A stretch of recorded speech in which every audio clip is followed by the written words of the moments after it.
ito po ang ating pagpapatuloy sa ating ah, pag-detect.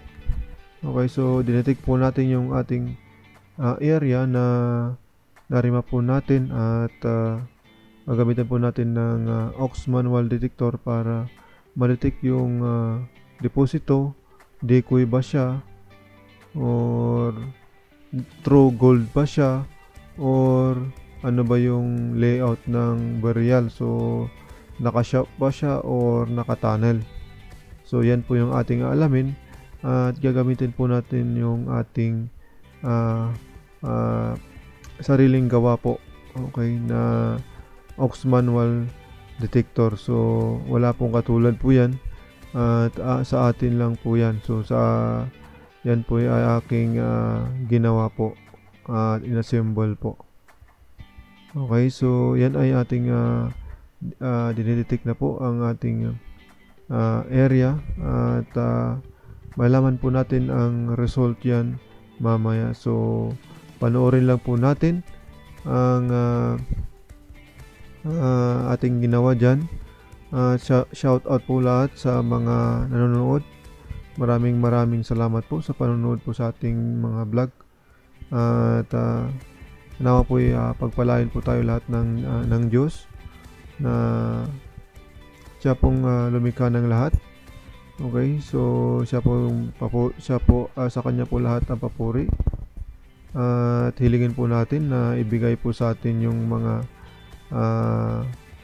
hinahanap po natin. Okay, so ayan.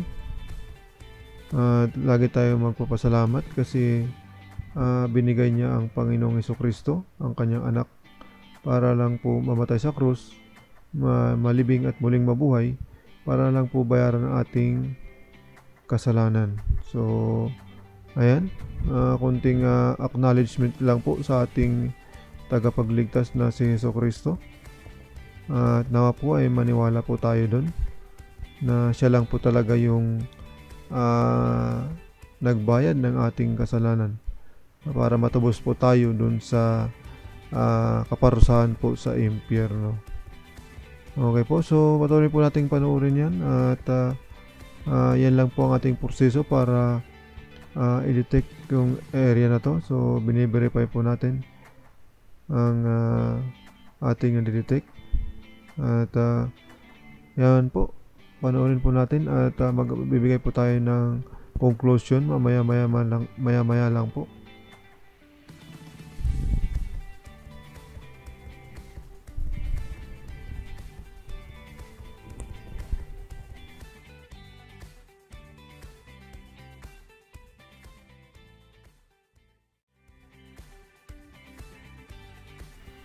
Magandang araw po din sa ating lahat at salamat po sa ating pagsubaybay po sa atin at ito po ay mag-share po muli tayo ng ating experience at patungkol dito sa ating na-remap na area. So, yung mga gray po dyan na drawing ay yan po yung mga bato. So, yan po yung mga marka. Okay, so mga marka po dyan sa area na yan at saka yung green naman na po yan, ayan po yung naputol na kahoy. Okay, so bali yan po yung ating remapping at makikita po natin na yung tinuturo nilang spot ay doon banda. So ngayon ang isosolve na po natin ay paano ba yung burial layout ng ating deposito. Okay, so by the way pala, yung blue na yan ay creek po yan. Yan po yung creek. Okay, so yan po. At base po sa ating resulta ng ating pag-detect ay naka-tunnel po siya. Okay po. So, naka-tunnel po siya. Hindi siya direct under or shop ang pagkabaon. So, yan po, maraming salamat po sa ating pagsubaybay at panonood po sa atin. God bless po sa ating lahat at salamat pa rin sa Diyos sa biyaya at awa po sa atin.